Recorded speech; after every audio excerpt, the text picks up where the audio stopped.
A very good morning to all, and we'll be starting off with this instruction course on real-world applications of corneal diagnostics and a case-based approach. So we have a very experienced faculty here, and my name is Dr. Amit Gupta. I am a professor at the Advanced Eye Center in PGI, Chandigarh, and along with me I have Professor Chintan, who's also a professor at the Advanced Eye Center. We have Dr. Samar Basak, who will be speaking on LipiView and LipiFlow, and we have Dr. Sonam, who will be talking about anterior-segment OCT, and Dr. Anshul Thakur, who's also from PGI Advanced Eye Center. So the main aim why we put this together is that as ophthalmologists we cannot live without technology in our lives anymore, no matter what specialty we are in, and these are things which touch each aspect of an ophthalmologist's life. So this course is the level is basic to intermediate, that of course if we talk about things like pentacam or intersegment OCT, we can have very huge sessions on it. The aim is to sensitize everybody to what is the importance of this and where all we can apply this technology so as to benefit the maximum from what we have. So I'll be talking about elevation-based tomography with pentacam AXL expanding indications. Dr. Anchal will be talking about ray tracing aberrometry for corneal and lens-based refractive surgeries. Dr. Chintan will be talking about corneal epithelium mapping, role in keratoconus and screening for refractive surgery. And Dr. Sonam will be talking about sept source anterior-segment OCT, applications for the anterior-segment surgeon. And Dr. Samar Basak will be talking about TFM diagnostics, including LipiView and LipiFlow. So I think there's slight change in the order. I'll invite Dr. Anchal to start off with ray tracing aberrometry for corneal and lens-based surgery. So I would like to invite the panel to come on stage with me, and we will take the questions after each talk and we'll have a combined discussion at the end of the session. Thank you very much. Dr. Chintan, Dr. Sonam, please. Good morning, everyone. I would like to thank Dr. Amit for including me in this prestigious instruction course at AIOC. So I'll begin with my talk. It's like ray tracing aberrometry for corneal and lens-based refractive surgeries. What exactly is eye trace, its principle? Is it a missing piece in ophthalmological practice? Is it indispensable tool? And some real-world applications. I'll be discussing some case scenarios. So this is exactly how the eye trace looks like. It is actually a 5-in-1 system. It has an autorefractor, it is a corneal topographer, the ray tracing aberrometry, which is the main thing, pupillometer, as well as the autokeratometry. The principle behind is that it sends 64 laser beams, which are like 655 nanometer, not at the same time, but sequentially. So at 4 times 64 laser beams, they reach the retina at different locations. And thus that there are a total of 256 points reaching the retina. And the emergent wavefront, so the deviation from the emergent wavefront from what is entering the eye gives results to ocular aberrations. So this is how the eye trace calculates or depicts the ocular aberrations. So coming to some practical applications, there are huge lot of applications of eye trace, starting from toric planning to accommodation to so many things, but we'll be focusing on lens-based surgeries as well as corneal-based refractive surgery, more for the lens-based surgery.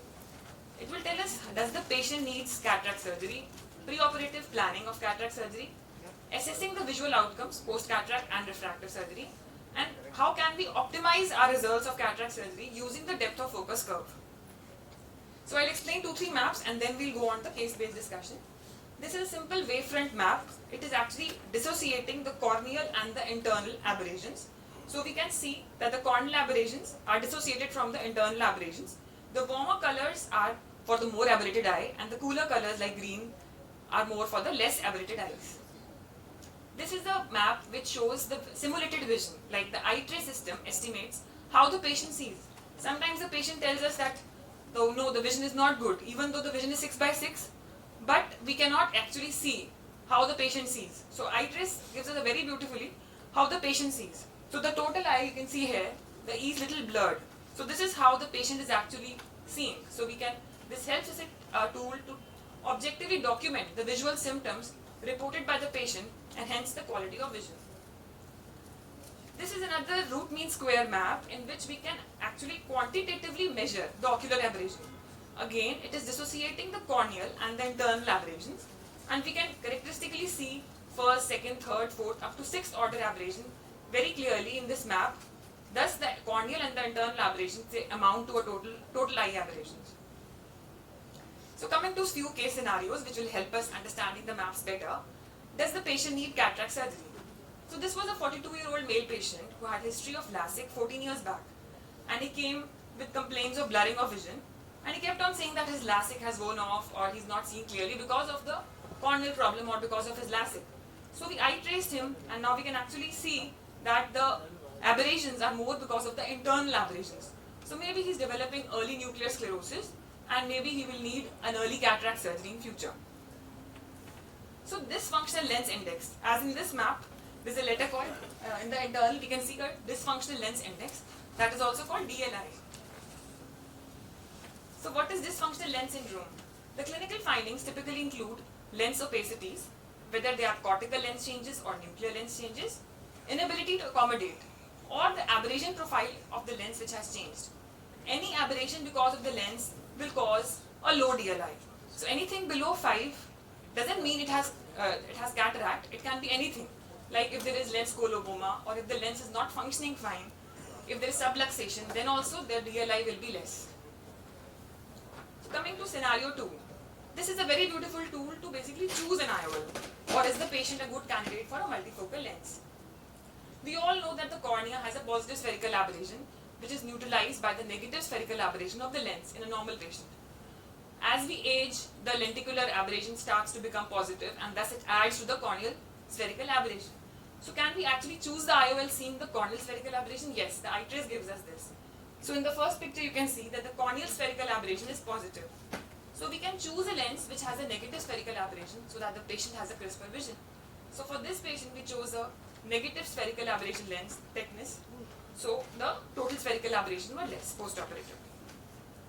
Coming to multifocal lens, we have two main tools on the eye trace for which we can determine whether to go for a multifocal lens or not. The first is the angle alpha.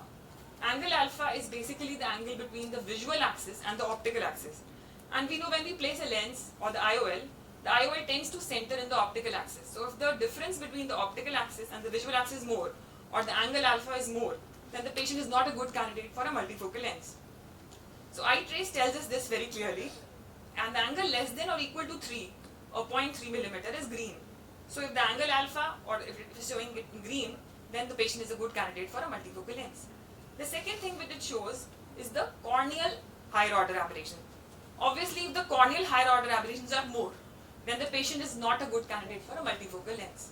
So this flowchart, to make it simpler, this tells us two main things: angle alpha and the corneal higher order aberrations. If these both are less, then we can go ahead with a multifocal lens planning. So I'll be discussing this in the further slides. Scenario 2, he was a 52-year-old male, accountant by profession, and he wanted complete spectacle independence. On examination, there was an S2 cataract with a posterior subcapsular cataract. Obviously, this map will show a lower DLI. The DLI was 1.4, showing that the patient had a cataract. Now, another important thing which this eye trace helps us is with the quality of vision, which can be depicted by various things. One is the modulation transfer function. The term is fancy, but simply to understand this, there's a slope of modulation transfer function, and if it is above this box, then the contrast sensitivity is good. Why the slope is like this? It's based on simple physics. If the cycles per degree, they increase, like the sinusoidal gratings, white and black, if they come together, then there is no contrast. So the contrast will go down once the cycles per degree increase. So this is on the for the corneal MTF, this is normal map. So by this we can see that the corneal contrast is very good, but the internal contrast is decreased because this patient had a cataract. So the total MTF is decreased because of the internal decrease in the contrast. So what is MTF? It is an objective metric of contrast sensitivity representing the loss of contrast produced by the optics of the eye. So MTF is the ability of the lens system to display the ratio of image contrast to the object contrast for a perfect ocular optics. Coming to again this map, for this patient particularly, this patient had a cataract, so we can see that the internal aberrations are increased, the corneal aberrations are perfect, and the total eye aberrations are increased because of the higher internal aberrations. Again, this is a measure of contrast sensitivity, the point spread function and the Strehel ratio. The Strehel ratio closer to 1 is the perfect optical system. Again, it is the ratio of the peak height of point spread function being measured to the peak height of a perfect optical system. So again, in this patient, because he had a cataract, we can see that the point spread function in the internal is a little dispersed. It's not very crisp as compared to the corneal point spread function, which is very sharp. This is the best map to actually see for the IOL selection. It gives a checklist. On the right, you can see that there is an IOL selection checklist, and it tells us that are the corneal higher order aberrations present or are there internal higher order aberration. And for this, we can select the lenses according to the same thing, but it is telling in one map, like corneal higher order aberrations, angle alpha, as well as the internal higher order aberrations. So does the eye trace actually tells us post-operatively that after cataract surgery, does it improve? Yes, very clearly. The same patient, after cataract surgery, you can see that the DLI has improved to 10. It's a perfect E. For this map again, the spherical aberrations have totally, the internal aberrations have totally decreased and the total eye is perfect now. Even the MTF, you can see the internal MTF, it has gone high. So the total MTF is improved.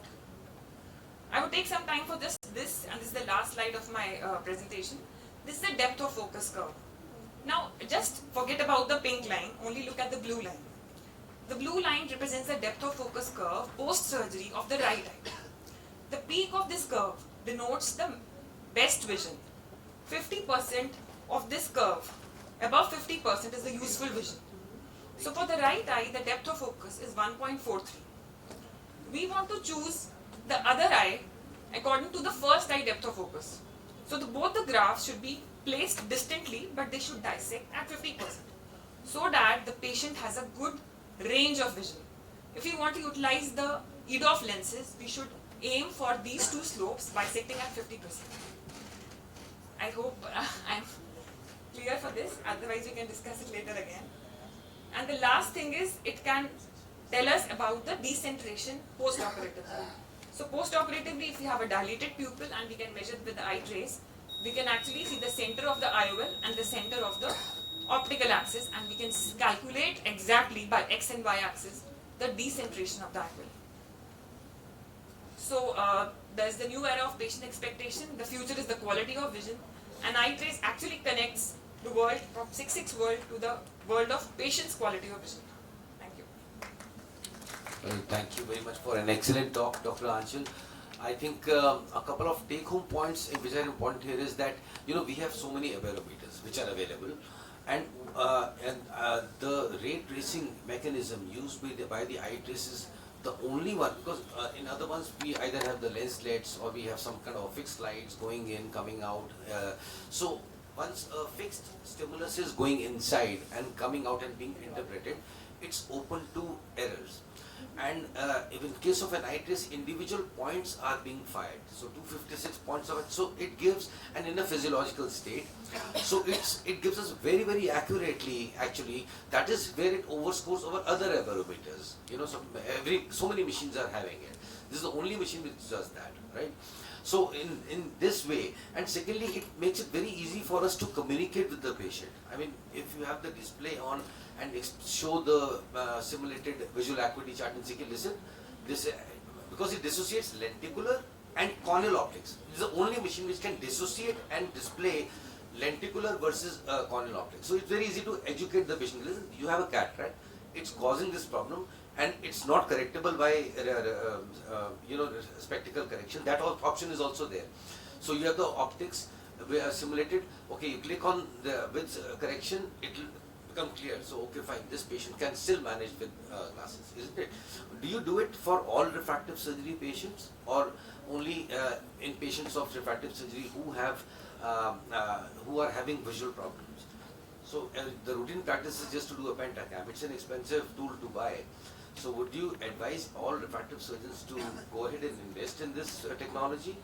Or do you do it in every case, or only selectively where somebody says, I have a glare, I have a halo, and you say, okay, fine, let's do the eye trace? Yeah, for post-refractive patients, it should be done to explain the patient. If the patient is still complaining of post-refractive surgery, the patient is still complaining of glare halos, we can easily show the patient the exact picture.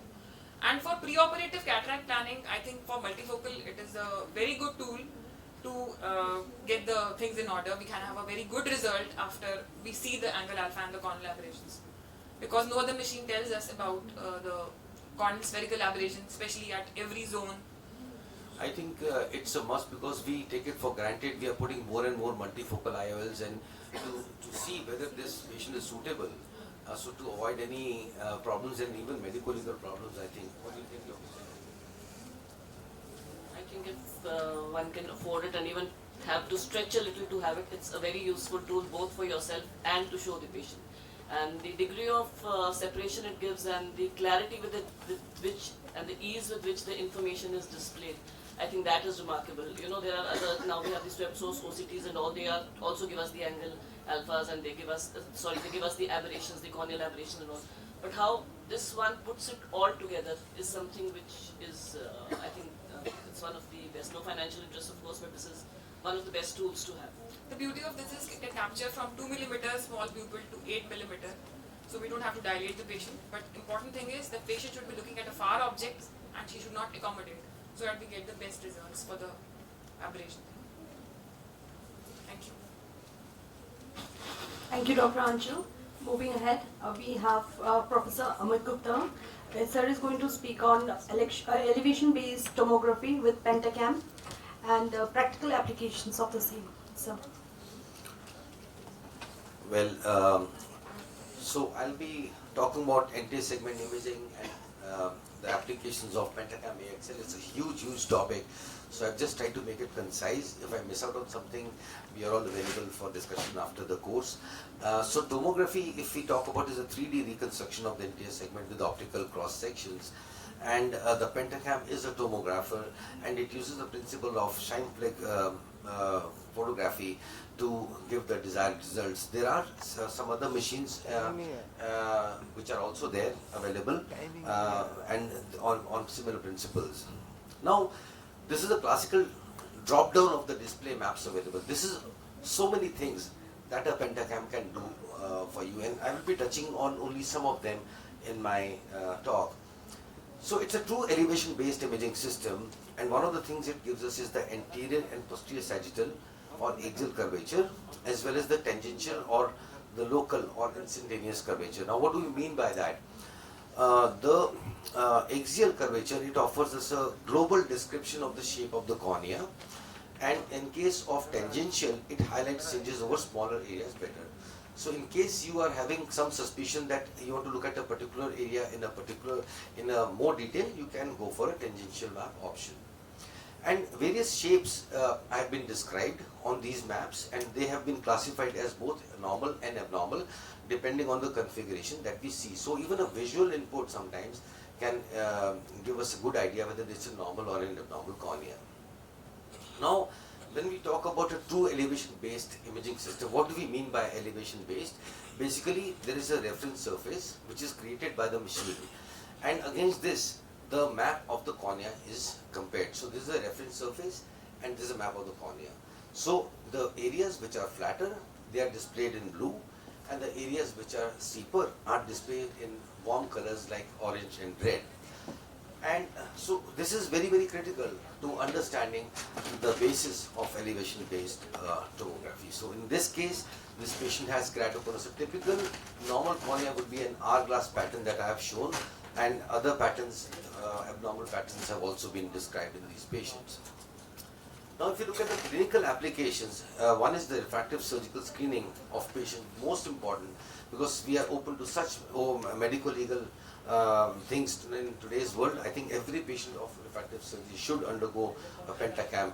Also, ectatic disorders of the cornea. Keratoconus is so common, and to diagnose it, to study the progress, and to study the treatment efficacy, all of this requires a pentacam. Also its application in cataract surgery, which I'll not really be going into in this instruction course. So for the ophthalmologist, important is that to know the basics of reading a pentacam, how to diagnose ectasia and iris patients and see the progression of keratoconus disease, and also planning of cataract surgery. A typical start of map is known as a 4 maps refractive map, and in this display, if you take a close look at the chart on the left side, so that should be the starting point when we are seeing these patients. So of course we want to know how steep or flat the cornea is, so it gives us the K readings. It does tell us the amount of astigmatism, and this is both for and separately for anterior and the posterior surface of the cornea. It does give us the maximum K reading. It has a limited value, but certainly if it is more than 49 diopters, the red flags should be up that something is going on in this eye. It also gives us a very good map of the corneal thickness of patients. You can even use it in patients with, say, impending bullous keratopathy or some aftercare. It gives a nice pachymetric display, and it does tells us the relationship of the pachymetry in the center of the cornea versus the apex of the cornea. And we know in ectatic diseases, the cornea is slightly thinner off center, usually inferiorly, which is denoted by a minus value. So if any value on a y coordinate more than minus 0.5 is considered as abnormal. So as Anchal was also talking about, in the eye test gives us all the parameters of the pupillary diameter and also the limbus and the iris geometric center vertex of the cornea at a glance, because they have these symbols which denote it. Now, if you look at the pachymetric map, it is more important from an ectatic disease point of view, and if we see the progression index on an average, it should be less than 1.1, and it's considered that if it is more than 1.81, it is more suggestive of an ectatic disease. These are all things which fall together to make a diagnosis of keratoconus. So, because we know we have some borderline patients, form first keratoconus, so it's important to take a look at these kind of indices. So this is an example.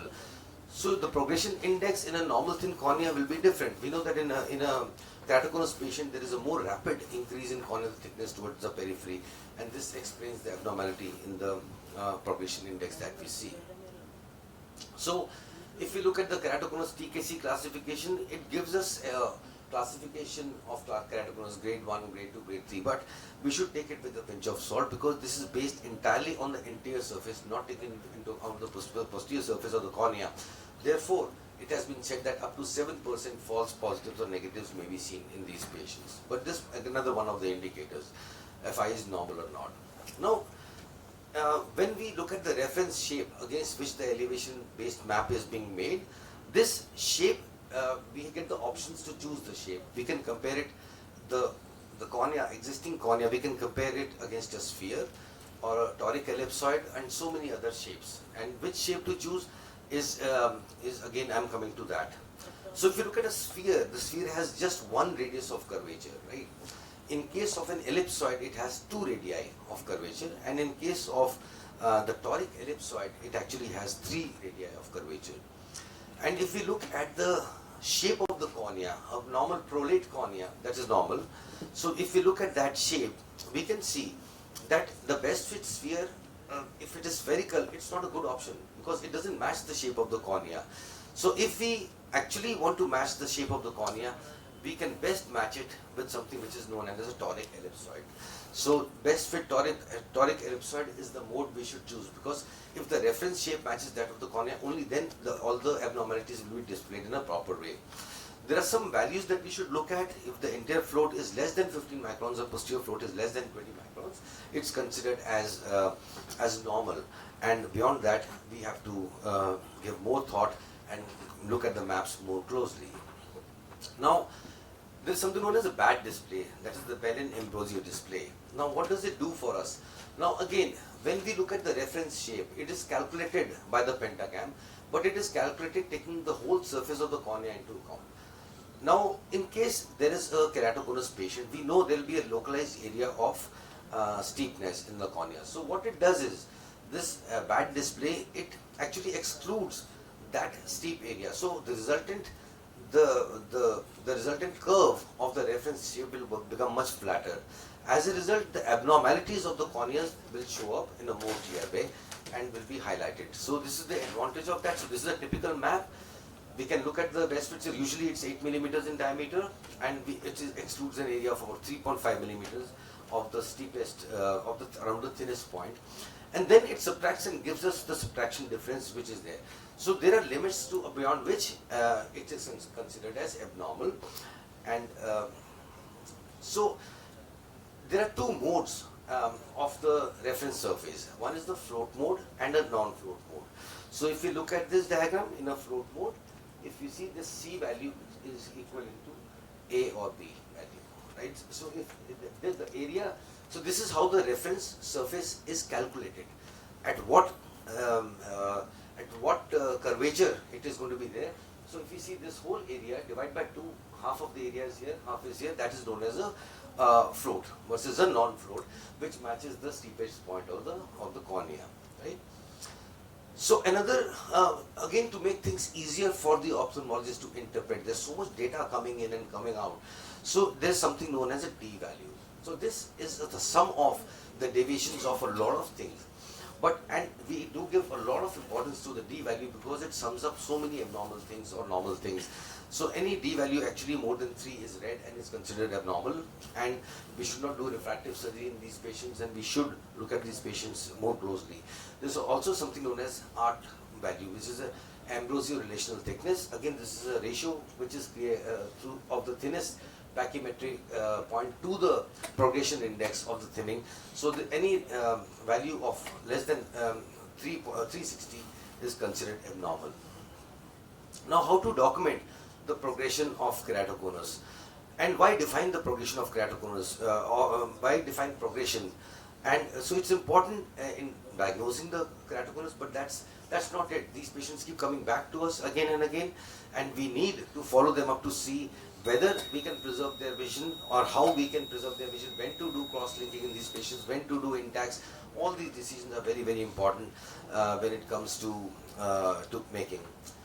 And it has an excellent display by which you can make the patient also understand, and for you also, which is known as the ABCD progression display.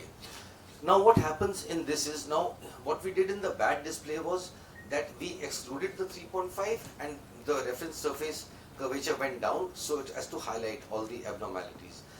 In ABCD progression map, what happens is that specifically that area, that steep area is studied, because the premise is that any change in keratoconus is going to occur first in the area which is the thinnest and steepest. So for this reason, so what Michael Barron calls it is one man's trash is another man's treasure. This is the trash we've taken out in the bad map, and this is what we have included. So we studied specifically the steepest area of the cornea, look for changes in that, and that is how the ABCD. A for anterior, B for back, C for corneal thickness, and D is for vision, right? So it gives us a kind of grading here, and also gives us this map. So these are flags, these are one-sided confidence intervals, and very simply, because of the time limitation, I can't go into it, but if there's one value more than, say, 95% confidence interval, any one of these values is considered as progression, and if there are two values which come more than 80%, it is considered as progression. So two values more than 80 or one value more than 95. And in case of very early disease, we can look at the red flags, and in case this is a progression beyond that, we can give it due kind of relevance. So there is another map known as the EKR map, and we use it a lot, basically in cataract surgery. Now in cataract surgery, we know that there are some circumstances where we feed in the K value. The K value may not be accurate on IOL master or any machine.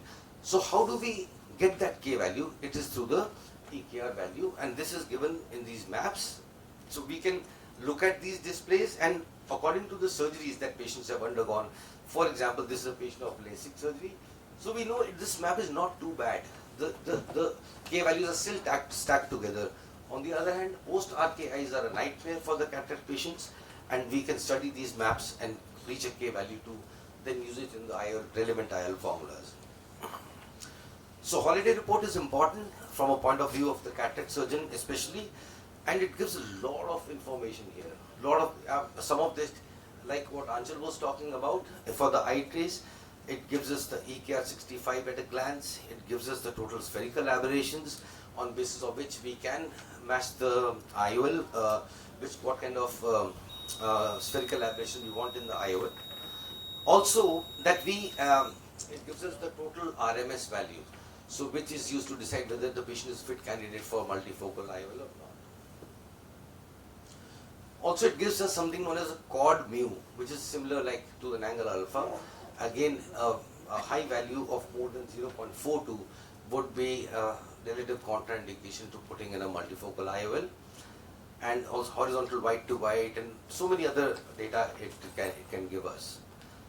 It is also a biometer, and it uses the principle of partial coherence interferometry in these patients. So it is fairly accurate. It matches the IOL Master 700 very closely, and it takes an average of 6 readings, and in the map we can see whether these readings are reliable or not. And it also gives us a nuclear staging and 3D cataract analysis in these patients. It gives a fast screening report. If you look at this, all these two peaks, so there's a green peak, which is like in normal population, there's a red peak. So if this, and this little dark line shows where the patient is. So at a glance you can see, okay fine, if the antechamber is shallow, it will show in the red. So immediately you know this patient is a shallow AC. Is he a hypermetrope, or is he an angle closure glaucoma, or an angle closure suspect? Do you need to do an LI before surgery? So many questions come to mind. So this is known as a fast screening report. If you just look at it before cataract surgery, it can help you a lot in weeding out patients who can make trouble later on. So in the end, I have just enlisted all the uses of Pentacam. It can be used for screening refractive surgery candidates and planning the laser vision corrections of phakic IOLs patients. And it can be used to diagnose, follow up and manage keratoconus, including patients who have undergone cross-linking. It can be used to manage post-PK patients for selective suture removal. It can be used to grade the lens density and even the pre-existing posterior capsule. How much is the posterior capsule actually interfering with the vision, right? So we can it can be used to grade that because it has that on the shine plug imaging. It can be used for IOL power calculation. It offers a variety of IOL formulas. It can be used for premium IOL surgery and also for contact lens fitting. So take home message is that the Pentacam AXL is an invaluable tool for both corneal, refractive and cataract surgeon, and shine plug measurements show high repeatability of corneal power calculation, and there is no significant difference between Pentacam AXL and other biometers. And Pentacam AXL also allows for IOL calculation, incorporating the total corneal refractive power and posterior corneal astigmatism. Well, thank you so much, and we can take one or two questions and then move to next talk, which is by Dr. Samar Basak. He'll be talking about dry eye and LipiFlow and LipiView. Thank you very much. I think that was difficult to cover the Pentacam in a short time, but I think you you touched upon every aspect which is possible. And are there any questions? I think it's important to recognize the patterns. The pattern recognition is very simple in a Pentacam. It's difficult to sometimes remember all the values, but if we have the pattern recognition, we recognize the patterns, that makes the job simpler, and then you can go looking into the values as it is.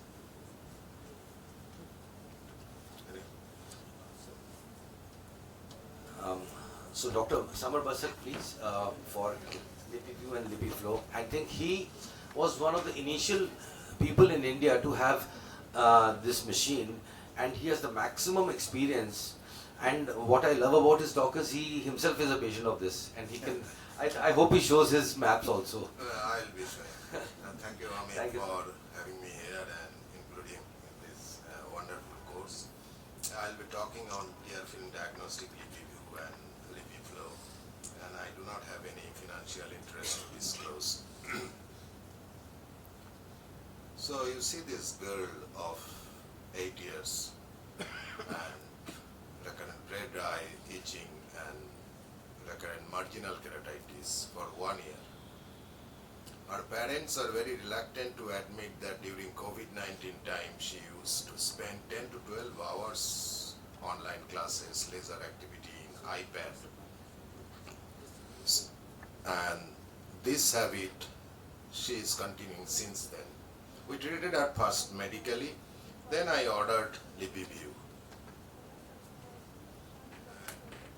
If you see the picture of her meibomian gland, this is horrible, 8 years girl, and her LLT, lipid layer thickness is 32 and 29. Normal lipid layer thickness is more than 60 nanometers. So this is half. So she is a partial blinker of 100% partial blinker. So I'll be talking more of meibomian gland dysfunction. The global prevalence is around 38 to 68%, more in Asians. And if you see the data from Eastern India, we published long time back, the MGD was 37.1%, and also in other part of this study, right hand side, this study is from North India by RP Center people, and they have also shown this significant amount of patient, 28.9% have meibomian gland dysfunction. So if you see the data in the journals, and you will see the prevalence of meibomian gland dysfunction at the time of cataract surgery, it is almost 52%, though 50% of these patients are asymptomatic. So there is a relation of cataract surgery and dry eye disease, especially the meibomian gland dysfunction. So there are errors in biometry and of course the post-op outcomes. So there are worsening symptoms after the surgery because of anatomical disturbances. So there are many papers that are assessments of lipid layer thickness after the cataract surgery, after laser vision correction like LASIK or SMILE or other procedures after C3R. So a lot of papers available in the literature over last 15 years or so. And it is also highly prevalent among ophthalmic healthcare provider, with the incident prevalence of 61% of eye care providers like us, they are suffering from meibomian gland dysfunction. So this is the complicated chart of how the relations of laser refractive surgery, meibomian gland dysfunction and dry eye. And ACER is also, they have given a very good LLPP. So whenever you see a patient in your clinic before cataract surgery or even the refractive surgery, you just do the 4 things: look, lift, pull and push. That means you have to look for the glands, you have to lift the lids, you have to pull, means assess the lid laxity also, and push it, try to compress the meibomian gland to see that how the secretion of the meibomian, whether it is cheesy, clear, or it is toothpaste like sign you may also see. So these are some of the pictures you see in slit lamp examination. These are typical signs of meibomian gland dysfunction. In lower right here, you will see these are the toothpaste signs. So you just press the lower lip, the secretion comes like a ribbon of toothpaste. This is the LipiView and LipiFlow system. They have another instrument that is called LipiScan, that is quick screening device, but LipiView is a more comprehensive tool, and there are the system functional component and structural component. It takes the picture of like oil in water, so there is a interference pattern over the tear film, and this lipid layer thickness is calculated from the color pattern, and normal LLT lipid layer thickness, as I said, it is 60 nanometer. So this is the type of things we get. So if you see the upper one with the blinks and lower one, the pattern is different into this. We can see this pattern with each blink, how the lipid layer is behaving. So we can also have to see the how much is the LLT, and accordingly if it is less than 60%, so there is high probability of meibomian gland dysfunction. Also blink rate, if it is less than more than the partial blink rate is more than 40%, then you need to consider for conscious blinking. This is the pictures comes like this, dual mode for better contrast, and there is a grading system, and if you see this is gland dropout, how it look like, and this is the meibomian gland dilatation, mild, moderate, severe, and this is the summary report of my meibomian gland dysfunction 2018, and you see that 62, 53, I am totally 100% partial blinker, and though the coefficient, if it is more than 0.9, your adaptation is good. And this is my gland. You see the gland so much distorted, and the meibomian normal glands are not there, and if you see the lower lid, all glands are fragmented and many of the glands are blocked. So these are other picture. You see that lower lid versus upper lid, grossly deficiency. Here, though both the lids are dropout areas, that sometimes we get false high LLT if the patient squeezes before the test. So there is expression of lipid layer, so we may have this kind of picture. Then this is a typical of, so you see the glands are not good. Average LLT is like this, and patient is almost 50% partial blinker. Then you see that there is no meibomian gland in this picture. Upper lid there are few fragmented, lower lid no meibomian gland. And this patient is 65 years and asked for multifocal lens. So I declined that. So we don't do multifocal lens, because though the LLT is falsely high, but you have to see the morphology of the meibomian gland. So pediatric MNG, is it increasing? Yes. I have shown a picture, because smartphone and other things are increasing from the COVID time. And if you see some of the, because during the using of any digital devices, we blink less, and whenever there is less blinking, there is less expression of meibomian gland secretion. And you see there are some pictures, all a child, and it is a series of children with me. They are having this kind of picture. We cannot imagine how when the child grow up to 60 years or 70 years, what will be the meibomian glands in those patients. Like this is 14-year-old child. You see that almost gone, almost gone. These are the effect of smartphone, iPad, and you see the LLT is 25, 30, and blocked duct, shortening of the glands, and all these things. So there are treatment devices like DP-Flow, Mevoflow, Cystine Ilax, IPL, all these are available. We are mainly using DP-Flow meibomian thermal pulsation system, and it is a constant. It is an automated device, the computer does everything. So it is a 12-minute treatment cycle, and it is very effective. And so it is a thermal pulsation, heat from inner aspect, and simultaneous massaging of the lid.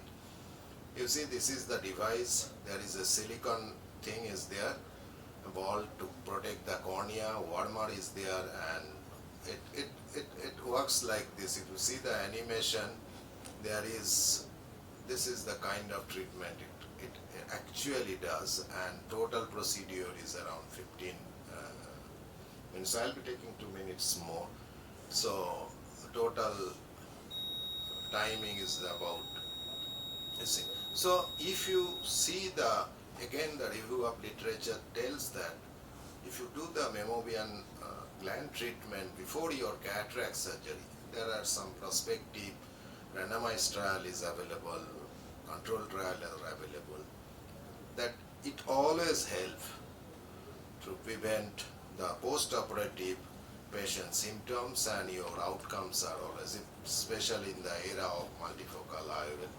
So when you are thinking of even the laser vision correction is also late. So there are a lot of reports are there and all are positive. There are also meta-analysis, several randomized prospective control trials and all. Everybody is saying at least more than 50% of the eyes, it helps if you choose the right patient. And this is the report. You can always see the systematic review and meta-analysis.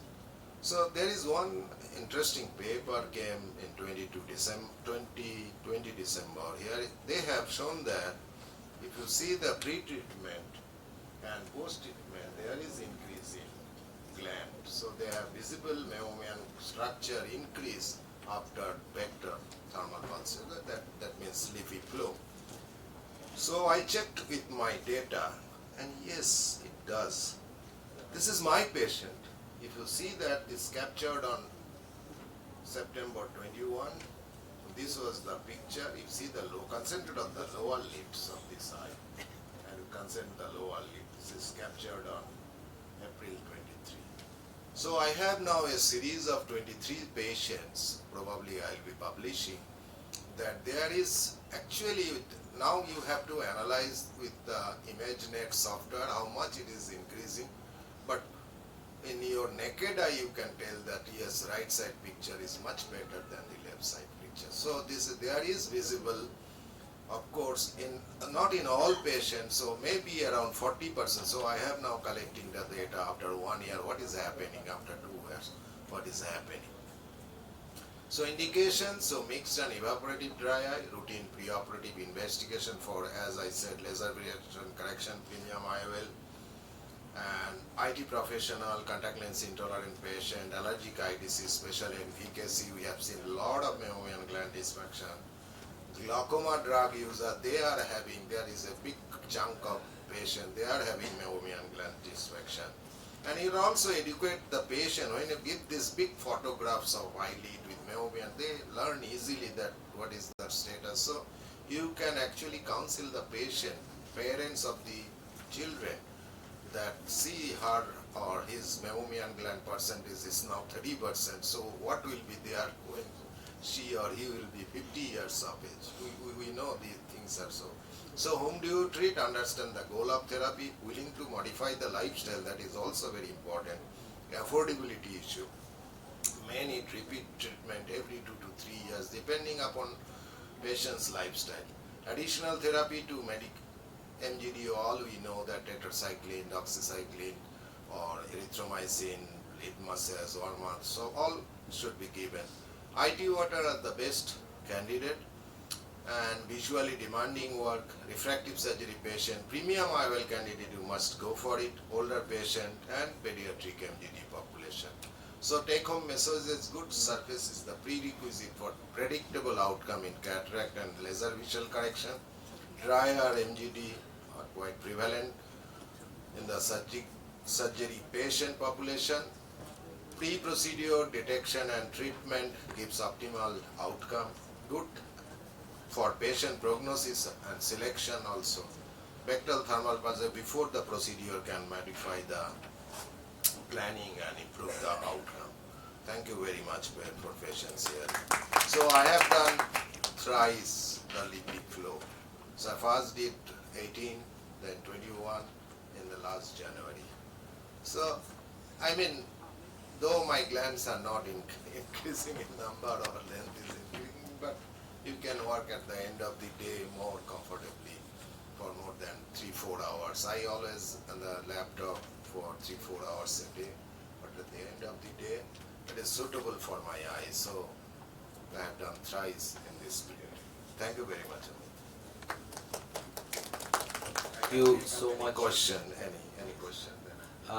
Dr. Basak has to go, so any questions for him? Yeah, Hitisha. How frequently would a patient need to get the lipid flow done if he does start the therapy? How frequently?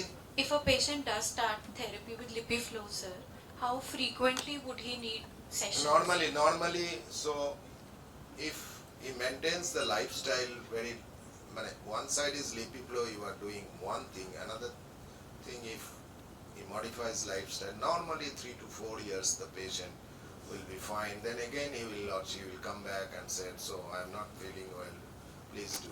So normally we follow up the patient after 1 to 1.5 years and take another photograph and also see the other symptoms. Most of the patients is around 3 years but many patients they do not come back, we do not know what is happening, but for pediatric one you must be very vigilant because they are the main group of patient, main chunk of patient recently. They are coming and we are feeling so sorry for them that what is happening, the movement is not there, only 10%, 20%. So what will happen? So I spend more time with their parents regarding the counseling. So take off your, it is also for myopia, so you can give more additional, education to them. Myopia and MGD both are very dangerous for this digital. For in digital, one way there is a slogan is going out digital India, and another way, this is an irony, and another way you are taking, no, make the child go to the green, work in the sunlight for 2 hours every day. So this is just contradictory to each other.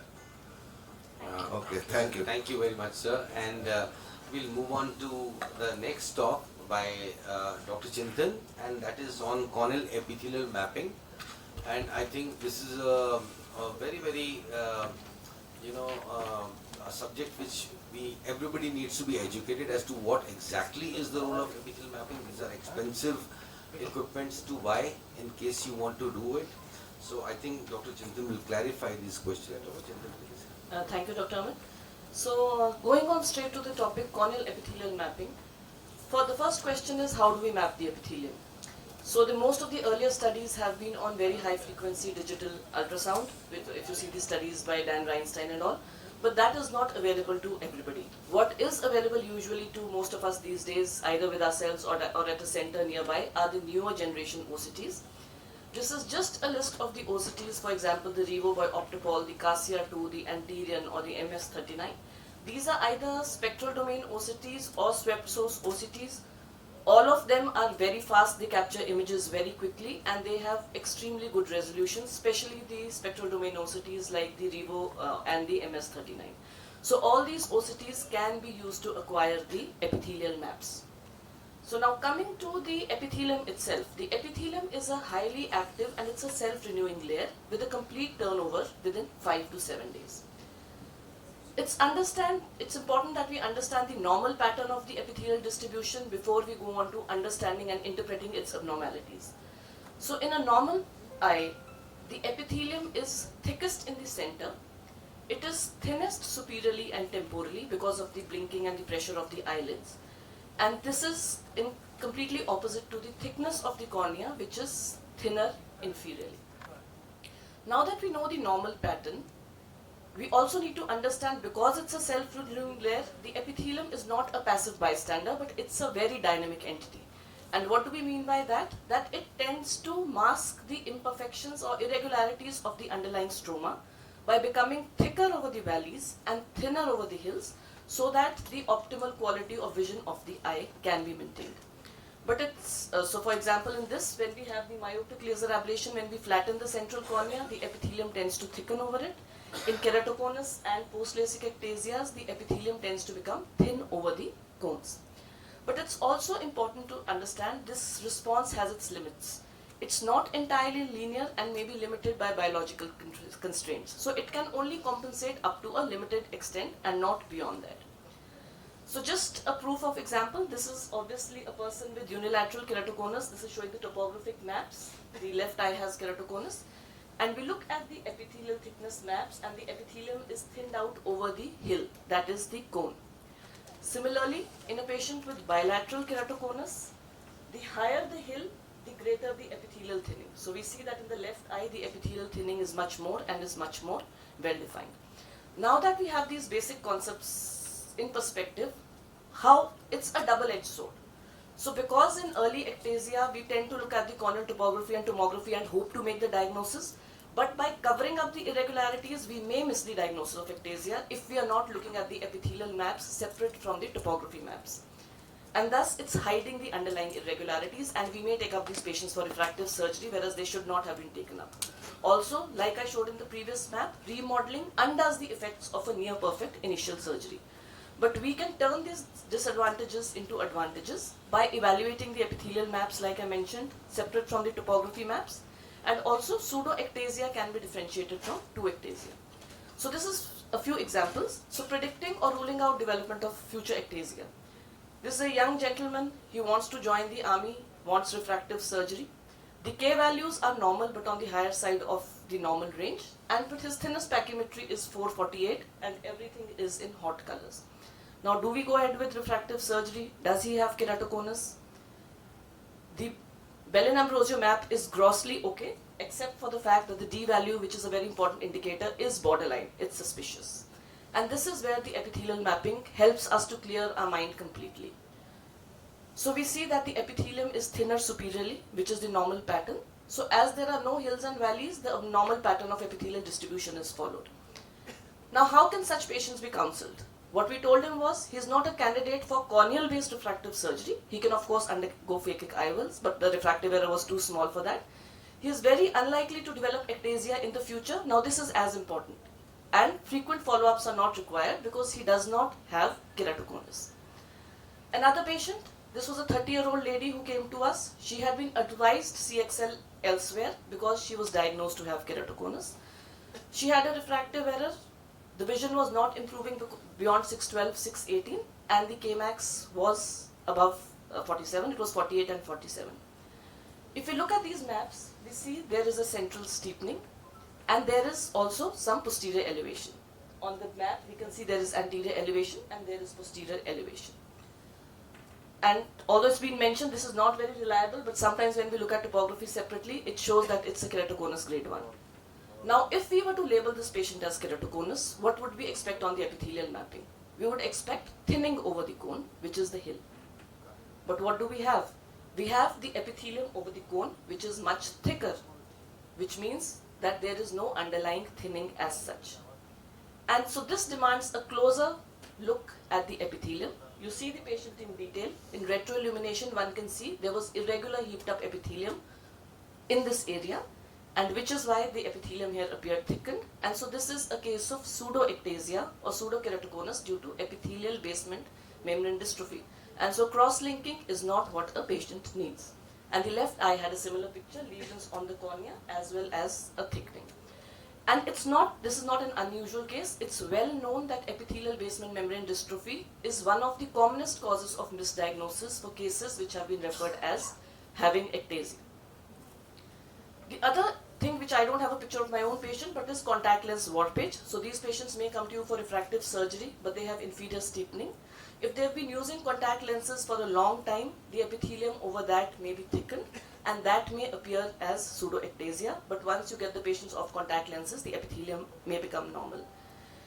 And so the role again comes for the epithelium in screening for refractive surgery. We want to decide, is the patient fit for refractive surgery and what procedure?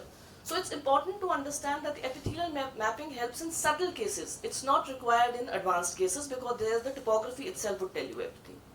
This is an elegant study where they studied 100 people, and they said that if you have focally thin epithelium, obviously that will rule out a laser vision correction, but because that implies underlying elevation. On the other hand, if you have inferior epithelial hypertrophy, you get the patient off contact lenses for a little while, or it may be due to some other problem. So it can help to rule in refractive surgery that this patient may be a patient for refractive surgery. And after they incorporated epithelial mapping into the evaluation, the eligibility of the patient for refractive surgery changed. So they said that 10% who were initially considered unfit, once you studied the epithelium in detail, were now considered fit for surgery, and 6% who were initially deemed eligible were screened out. And similarly, also the choice of surgical procedure changed for 16 patients. So if you have some doubts and the epithelial mapping is completely normal, if initially you were thinking of surface ablation, you could go ahead with a LASIK or an incisional surgery. So that's how it helps us. And coming to the last part of where the epithelium is helpful, so this is planning therapeutic treatments for irregular corneas. So I'll go back to the example I showed for this lady because she had an epithelial basement membrane dystrophy and the irregular cornea was the one causing her the decreased visual acuity as well as symptoms of recurrent pains and erosions. So we planned a phototherapeutic keratectomy for her, a PTK of the same thickness, so 80 micron thickness in the center. And one can see this is the difference map. So this is the before PTK and after PTK. And this is how beautifully the ablation pattern was exactly matching where the irregular epithelium was. I don't know whether it can be appreciated in the images or not. So to sum up, epithelial and the vision improved to 6/9, her symptoms of course improved. To sum up, epithelial mapping is changing practices in multiple ways. So it has its use in diagnostic and screening, for example, early detection of keratoconus, and especially it's being incorporated into artificial intelligence algorithms. In an individual patient, it may not be so obvious because the epithelium is in microns, so you may not be able to pick up unless there is a distinct pattern. But as part of artificial intelligence algorithms, it's very useful. It makes screening for refractive surgery safer. You have therapeutic roles, like I mentioned, refinement of topography-based laser ablation profiles for both irregular as well as regular corneas. I've only touched on the regular corneas here. And differentiating from the trues from the pseudos. So true ectasia from a pseudoectasia, true progression from a pseudo-progression in a case of keratoconus, and true regression from pseudo-regression in cases of post-refractive surgery candidates where the part of the refractive error may be due to epithelial hyperplasia and not because of the underlying stromal remodeling. So I hope I've managed to clear some of the concepts, and thank you very much for your patience. Thank you, Dr. Singh. In the interest of time, we'll move ahead with the last talk of the session, and that is by Dr. Sonam, and she'll be speaking on swept source anterior segment OCT applications for the anterior segment surgeon. Dr. Sonam, please. Thank you very much, sir. Good morning, everyone. So at the outset, I would like to thank Professor Amit Gupta, sir, for giving me this opportunity. So in the next 10 minutes, I'll be discussing swept source ASOCT applications for anterior segment surgeon. So this slide, Dr. Chintan has already mentioned about the different types of OCT. So mainly we have three technologies which are available commercially adopted for anterior segment imaging. First is the time domain OCT, then comes the spectral domain OCT, and the swept source OCT, which I'll be discussing in detail.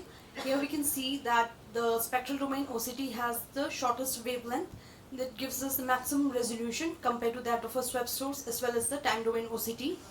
And moving forward, the CASIA SSO swept source OCT is designed specially to examine the anterior segment, and it achieves a high resolution of images. At the same time, it has a very high scanning speed of up to 30,000 scans per second. So we can get 360-degree view and a wide field view of the anterior segment in less than 2.5 seconds. So this utility is extremely important. I'll be coming to that in the upcoming slides. So once we get the overview of the CASIA ASOCT, we can get a lot of information about the anterior chamber parameters, including starting from the corneal thickness to the anterior chamber width, anterior chamber depth, iris curvature, thickness, and all. We get a lot of information about this, and then one can study the angle details, angles in a lot of detail. And another important factor is the lens parameter in the form of lens vault. So from the sclerospal to sclerospal distance and the line pulse, bisecting the center of the cornea, we can get the lens vault. It is extremely important in planning ICL surgery. Other quantitative parameters, which is more important for our glaucoma colleagues, is angle opening distance, the TSI index, and angle recess area, and trabecular iris angles. So what's in store for an anterior segment person, more so for a cornea person? So we know that utility of high resolution ASOCT is important in ocular surface tumors, and this high resolution OCT mainly is meant on the spectral domain OCT. But even in our swept source OCT, we can get good resolution images. Like in this case, we can see this hyper reflective echo on the OCT. We can visualize that there is increase in the epithelial thickness, and then also increase in the hyperreflectivity. Here we can even delineate the base of the lesion and say that the sclera is relatively uninvolved. And on doing a histopathology, we could find keratin pearls, increased mitotic activity, suggestive of OSSN, but we are not lucky every time. Sometimes we get a pigmentary lesion like this one Here the OCT cannot give us, and it cannot delineate the deeper structures at all because of the pigmentation, and the the ray cannot penetrate further. So there is no information on the angle or the scleral involvement. So in such situations, we have our UVM, which gives us a detailed analysis, but this OCT is giving us little bit information. Here we can see that in case of a conjunctival nevus, you'll see this typical cystic spaces, which is not present in this particular case. So on doing a histopathology, this turned out to be a case of conjunctival melanoma. So in this particular case again, not only can it visualize the clear cornea, the angle structures, like I mentioned, can be nicely visualized. In this particular case, it was an interesting case of a young girl who presented with bilateral spontaneously filtering bleps here, and we can see there's presence of a scleral thinning, and there was direct communication between the angle as well as the conjunctiva, leading to these clefts. So we ruled out Rebozo syndrome, and this turned out to be myopia-induced thinning of the sclera, but AIOC could capture the fistulae beautifully. In this scenario, again, a known 55-year-old lady who was a known case of multiple myeloma presented with bilateral boggy granular swelling on the conjunctiva. On doing an AIOC, we could see there was presence of this faint hyperreflective echoes, linear as well as wavy deposits, along with some nodular hyperreflective echoes, lesions. And again, on doing a conjunctival biopsy, there was presence of a congophilic apple green birefringence suggestive of conjunctival amyloidosis, and these findings are very typical on OCT itself. This is another case of a young girl who came to us with decreased vision since childhood, and she also had like slender, she was very lean and had arachnoidectyle, joint laxity, other systemic features as well. And here we can see this presence of a corneal opacity, adrenal leucoma in the left eye, and the right eye also shows some faint opacity suggestive of an old eye drops like scar. And doing an AIOC, we can see that we can get the wide field view of the angle structures, and we can see this in a diffuse thinning of the cornea, limbus to limbus, and a very deep anterior chamber. While in the left eye also we can see the peripheral cornea is very much thinned out, and the central cornea is scarred with adrenal leucoma. Posterior, like the angle structures are not very clear owing to the opacity, but we can still visualize that there is presence of a posterior subcapsular cataract with a plaque. So AIOC gives you that depth of penetration, and we can study the anterior chamber details better. So this patient was further evaluated. She turned out to have that ZNF protein mutation suggestive of a brittle corneal syndrome type 1, which we have published. And another situation where anterior segment person can get a detailed view and utilize the AIOC is in infective keratitis, while a spectral domain OCT will give you information about the details of the cornea as well as the corneal thickness and the depth of lesion, etc. In a swab source OCT, we will get to know further depth, like the anterior chamber inflammation.